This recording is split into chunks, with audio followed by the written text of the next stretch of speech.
সুপ্রভাত বন্ধুরা, এক রাশ ভালোবাসার সহিত ওয়ান্ডানি শুক্লার পরিবারে তোমাদের সবাইকে স্বাগত। আমি আজকে খুব খুশি। আমার অল ভিউয়ার্সকে অসংখ্য ভালোবাসা আর আমার চ্যানেলে অভিনন্দন। ছোট ছোট যারা ছেলেমেয়েরা আমার ব্লগ দেখো তাদের জন্য ভালোবাসা রইল, বড়রা অবশ্যই প্রণাম নেবে। আমার 3,000 সাবস্ক্রাইবার পূর্ণ হয়ে গেছে, তাই জন্য আমার অনেক আনন্দ। আমি একটা টিপিক্যাল হাউসওয়াইফ, তাতে যদি এইটুকু ভিডিওতে এগিয়ে তোমরা নিয়ে আসতে পেরেছো, বাকি রাস্তাটাও নিশ্চয়ই ভালো মতো কেটে যাবে আমার। তো আমার ব্লগটা আমি শুরু করলাম। আমি ওটস খাচ্ছি, তোমরা এটা খেতেই পারো। যাদের দুধ স্যুট না হয় তারা অল্প জলের সাথে এটাকে বয়েল করে নিও, খুব একটা নয়। তারপরে কলা, তুমি যদি কলা খেতে তোমার অ্যালার্জেটিক কোনো থাকে, কলাটা তুমি অ্যাভয়েড করতে পারো। একটু ড্রাই ফ্রুট আমি নিয়েছি, দেখো বেশি ড্রাই ফ্রুট নিলে হার্টে কোলেস্ট্রল হয়ে যাবে, তার জন্য। আর আপেল নিয়েছি, আর নিয়েছি বেদানা। একটা ডেলি বেদানা খেলে বেশ ভালো জিনিসটা, হিমোগ্লোবিন লেভেলটা খুব ভালো থাকে। তো চলো আমি খেয়ে নিই। আজ বৃহস্পতিবার, সকালেই পুজো কমপ্লিট হয়ে গেছে।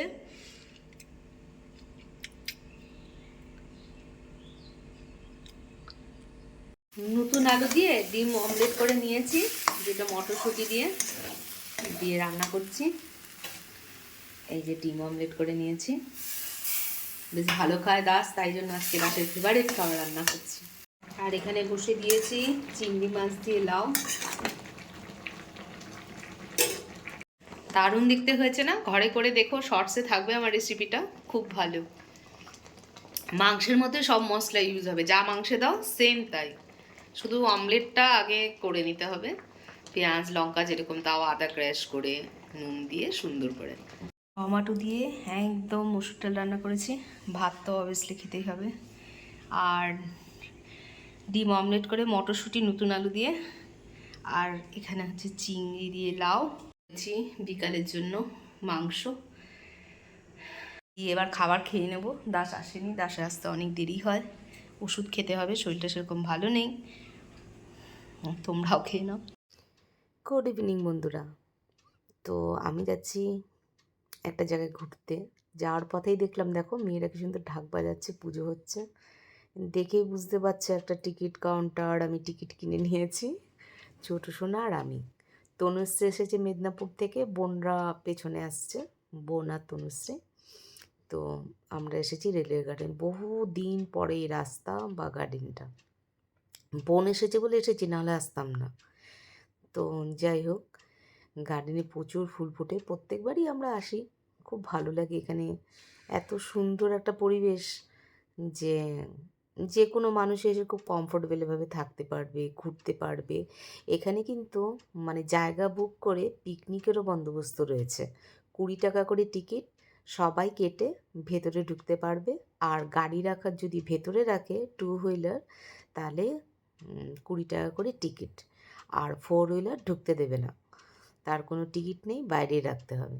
যাই হোক, ঘুরে ঘুরে সব দেখছিলাম। এবার বিএনআর স্টেশনে দাঁড়িয়ে আছে। এটা হচ্ছে টিকিট, টয় ট্রেনের 20 টাকা করে পার হেড। বাচ্চা 1 বছরের ঊর্ধ্বে হলে 20 টাকাই লাগবে। ইনফরমেশানগুলো আমি তোমাদের দিয়ে দেওয়ার চেষ্টা করছি। বিএনআর স্টেশন এসে গেছে। গভীর চিন্তায় তনুশ্রী, কখন ট্রেন আসবে, টুম্পাকে আর ছোটোকে উঠাবে, তার জন্য গভীর চিন্তায় এধার ওধার ঘুরে বেড়াচ্ছে তনুশ্রী। যাই হোক, ট্রেনটা আসবে কখন। ট্রেন এসে এবার ওরা দাঁড়িয়ে আছে, কখন ট্রেন আসবে, বোনও দাঁড়িয়ে আছে। এবার ওদেরকে বাই বাই করছে তনুশ্রী, যে ওরা ট্রেনে উঠে যাবে আর ও দাঁড়িয়ে দাঁড়িয়ে দেখবে, এদিক ওদিক করছে। আর আমাকে বলছে দিদি খুব ব্যাক মারবে আমাকে। যাই হোক, ওরা গাড়িতে উঠে গেছে। বিনা দার্জিলিংয়ে গিয়েই আমরা টয় ট্রেনে উঠে গেছি। তো এটা রোজ গার্ডেন। প্রচুর ধরনের গোলাপ হয়েছে, এত ভালো ভালো কালেকশন গোলাপের। আর আমি তো জানোই, তোমরা আমার ব্লগে তোমরা দেখো যে অনেক ফুল পছন্দ করি আমি। মানে আমাকে খাবার দাবার না, আমাকে যদি সারাদিন গাছ লাগাতে দেওয়া হয়, গাছের চর্চা করতে দেওয়া হয়। দেখো পিটুনিয়াগুলো এত দারুণ দারুণ কালারে ফুটেছে না, এখনও সব ডালিয়া ফোটেনি। দেখো, দেখেছো? অনেক ভ্যারাইটি রয়েছে চন্দ্রমল্লিকার। আমি কিন্তু অনেক ফুল গাছের নাম জানি, খুব ভালো চর্চা। এইগুলো জানো কার থেকে আমি শিখেছি? আমার ছোটদা থেকে। ছোটো থেকে আমি ফুল খুব ভালোবাসতাম, আর বাড়িতেও আমার অনেক বড় বাগান ছিল। তো ছোটদার আমি বাগান করতাম, আমার ছোটদা থেকে আমি যত্নগুলো শিখেছি, কীভাবে মানে পরিচর্যা করতে হয় সেটা। তো ঘুরে ঘুরে সব দেখছি, সবাই দেখছে যে ভিডিও বানাচ্ছে, দেখেছি ফোয়ারা রয়েছে একটা। তো এটা আগে দেখতাম সেই গানের সাথে সাথে মিউজিক হয়েই হতো, কিন্তু এখন দেখছি সেটা নয়। পুরোটা ঘুরে ঠিকমতো তোমাদের দেখাতে পারলাম না, কারণ একদম সন্ধে সন্ধে তো গিয়েছি, তাই জন্য সব কিছু তোমাদের দেখাতে পারছি না। কোনো দিন যদি হাজব্যান্ডের সাথে যাই বা বান্ধবীর সাথে যাই দেখাবো। টুম্পার ছোটো তো খুব জোরে জোরে দোলনা চাপছে দুজনে মিলে, আর আমার তো ভয় লাগছে। আর টুম্পা গায়ে জোর পাচ্ছে না বলে তনুশ্রী বডি বিল্ডারের মতো দোলনা দুলিয়ে দিচ্ছে। ঘরে এসে টিফিন করে দেওয়ার পরেই চলে গেলাম একদম মেলায়, কারণ বোনরা বললো, বৌদি বললো যে টোটো দাঁড়িয়ে আছে চলে এসো। তো রেলের গার্ডেন থেকে এসে বাড়িতে তো টিফিনটা বানিয়ে দিতে হবে, তো ওখানে চলে গেলাম। দিয়ে প্রথমেই তো খাওয়া স্টার্ট করে দিলাম। এই যে আমার বড় বৌদি, বোন, ভাইজি সব বন্ধুমহলটাকে ছেড়ে দিয়েছে সম্পূর্ণভাবে, কারণ মানুষকে 2023-এ মানুষ যে গিরগিটির মতো হয় সেটা আমি মানে এমনভাবে শিখেছি যা চিন্তা, আবার সোশ্যাল মিডিয়া না থাকলে হয়তো মানুষজনকে আমি চিনতে পারতাম না, কারণ মানুষ যে কী ওটার ধারণা সম্পূর্ণ আমার সোশ্যাল মিডিয়া থেকে হয়েছে। তো যাই হোক, এই যে বড়দা আমার আর এসিসিরও ডিলার, তো এরা সবাই রয়েছে ইঞ্জিনিয়ার এখানে। তো আমি কিনে এনেছি, ওরা খাবারগুলো বৌদি দিচ্ছে, খাচ্ছে, বেশ ভালো। একটু চটপটি খাবার খেতে সবারই ভালো লাগে। কম্পিটিশান হচ্ছে, নানা রকম গিফট থাকে কম্পিটিশানে। এই যে বোন সবাইকে দিয়ে দিচ্ছে, তো আমিও চট করে চলে গেলাম একটু বাদাম কিনে দাদাকে দিতে। তো বাদাম মানে যা দাম হওয়ার কথা, যেহেতু ওরা স্টল ভাড়া দিয়ে বসেছে তার চেয়ে বেশি দাম। তো বইমেলায় তোমরা যেও, খুব ভালো হচ্ছে অনুষ্ঠানগুলো। আমার যদি খড়গপুরের কেউ দেখে থাকো বা মেদিনীপুরে, প্রত্যেক দিনই অনুষ্ঠান রয়েছে। তো আমরাও ঘুরে ঘুরে সব দেখছিলাম, অনেক কিছু কিনছিল। এগুলো হচ্ছে পাড়ার বৌদিরা, ওখানে গান গেয়েছে, বলছে আমাদের ব্লগে দেখাবি, আর আমাকে চুমুমু দিয়ে দিচ্ছে, ওরা আদর করে দিচ্ছে কত দেখো। খুব ভালো জানো ওরা। তারপরেই কচুরি, ওই যে কী বলে না, পাপড়ি চাটের মধ্যে কচুরির মধ্যে সব কিছু দিয়ে টিয়ে দেয়, বেশ দারুণ বানাচ্ছে।